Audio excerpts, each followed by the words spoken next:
Hello and namaste friends. Welcome back to my channel. कैसे हैं आप लोग?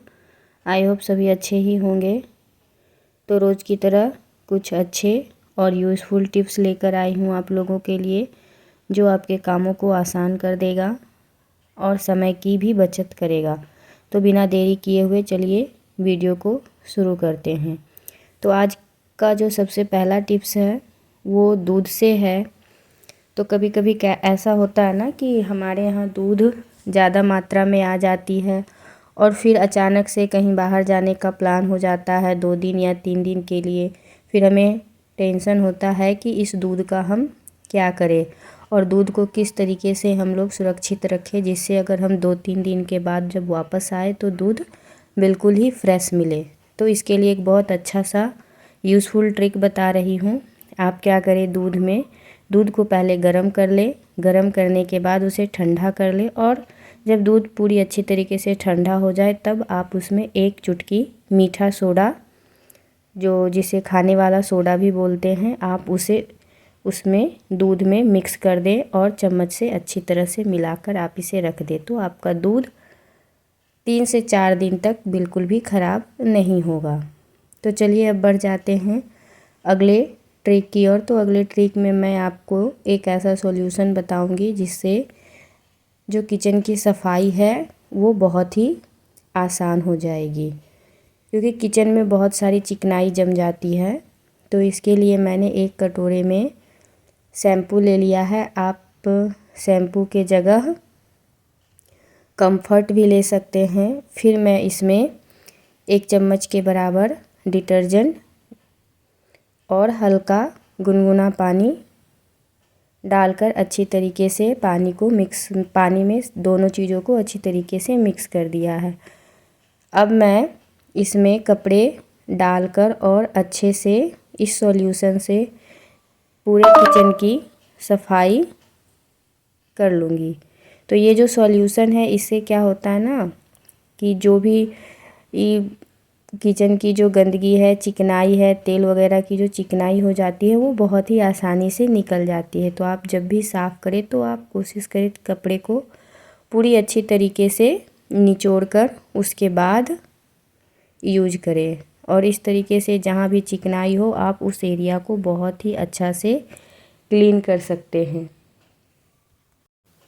जब आप इस सॉल्यूशन का यूज़ करेंगे और अपने किचन को साफ़ करेंगे तो आप देखेंगे कि आपके किचन से एक अच्छी सी खुशबू भी आती रहेगी, क्योंकि हमने इसमें जो शैम्पू को मिक्स किया है उसकी खुशबू, या फिर जो अगर आप कंफर्ट इसमें मिलाना चाहती हैं तो वो भी मिला सकती हैं। तो उसकी जो अच्छी सी खुशबू है वो आती रहेगी।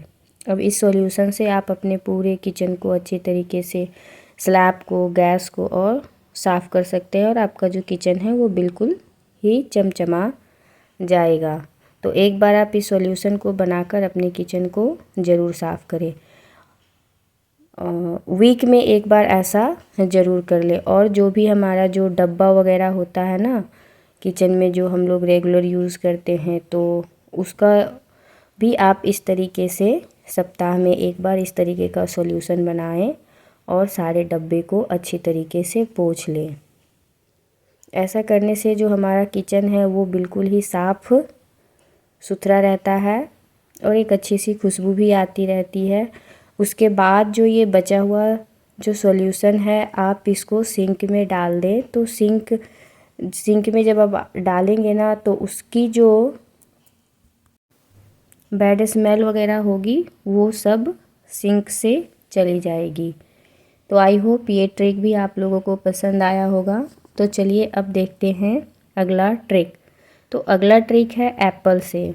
तो जब भी हम लोग मार्केट से एप्पल लेकर आते हैं तो आप एप्पल के ऊपर चाकू को जब आप हल्का हल्का इस तरीके से चलाएंगे तो आप देखेंगे कि एक वाइट लेयर जैसा इसके ऊपर से निकलता है। ये मोम का लेयर होता है। तो एप्पल को लंबे समय तक सुरक्षित रखने के लिए ये जो मोम का इसके ऊपर एक कोट चढ़ाया रहता है। तो जब भी आप मार्केट से एप्पल लेकर आए तो उसे बहुत ही सावधानी से धोकर खाएं। आप तो या तो आप इसे गर्म पानी में धोकर खाएं, या फिर आप क्या करें, अगर आपके पास समय नहीं है तो बस 2 से 3 सेकंड के लिए आप क्या करें, गैस के ऊपर इस तरीके से एप्पल को गर्म कर ले, और गर्म करने के बाद आप इसे अच्छे से फटाफट से कपड़े से पोंछ ले। तो आप देखेंगे कि इसके ऊपर जो भी मोम का लेयर है वो निकल जाएगा। तो हेल्थ से जुड़ी ये बातें हैं, जब भी आप एप्पल लेकर आए तो ज़रूर इस तरीके से एप्पल को वॉश कर आप खाएं। जब आप इस तरीके से इसे वॉश करेंगे तो ये आपके हेल्थ के लिए बहुत ही अच्छा हो जाएगा। तो आई होप आप लोगों को ये ट्रिक भी पसंद आया होगा, और आप इस ट्रिक पर ज़रूर ही ध्यान देंगे, क्योंकि ये आपके हेल्थ से जुड़े हुए हैं, और हेल्थ से बढ़कर तो कुछ भी नहीं होता है। तो चलिए अब देखते हैं अगला ट्रिक। इसके लिए मैंने एक बड़ा सा फॉयल का टुकड़ा लिया है और उसे 5 भागों में डिवाइड कर दिया है। उसके बाद इसे फिंगर के ऊपर मैं लपेट कर फिंगर का शेप दे दूंगी।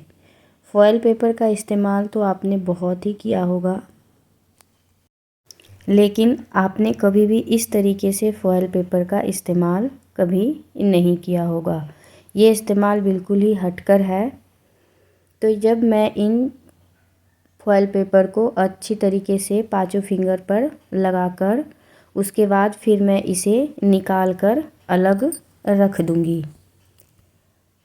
फॉयल पेपर हमेशा खाने को पैक करने के लिए ही यूज होता है, लेकिन ये इस्तेमाल देखकर आप लोगों को भी हैरानी होगी, और आज के बाद आप भी इस तरीके से फॉयल पेपर का इस्तेमाल करेंगे। तो चलिए, इन सारे जो फिंगर के ऊपर मैंने फॉयल पेपर का कवर चढ़ाया है इसे निकाल कर अलग कर दी हूँ। अब मैं एक ग्लास में हल्का सा गुनगुना पानी लूँगी, एकदम थोड़ा सा, और फिर उसमें हल्दी डालूँगी, और फिर थोड़ा सा सरसों का तेल। आपको सरसों का तेल ही लेना है, इसकी जगह आपको और कोई सा भी तेल नहीं लेना है, और इसे अच्छी तरीके से मिक्स कर लेना है। मिक्स करने के बाद जो हमने फॉयल पेपर का फिंगर के ऊपर कवर तैयार किया था उसमें इस मिक्सचर को डालकर और फिर अपने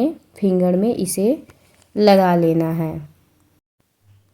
तो चलिए, मैं इसका फ़ायदा आपको बता देता हूँ। आपने देखा होगा कभी कभी क्या होता है ना, हमारे जो नाखून होते हैं, नाखून के साइड से स्किन निकलने लगती है और जो बहुत ही पेनफुल होता है। तो इस तरीके का सॉल्यूशन बनाकर अगर आप फिंगर के ऊपर यूज करेंगे तो इससे आपको राहत मिलेगी। आप कंटिन्यूअसली 4 से 5 दिन इसका इस्तेमाल करें, और लगभग 10 मिनट के लिए इस फॉयल पेपर को लगा रहने दें। मिलती हूँ नेक्स्ट वीडियो में।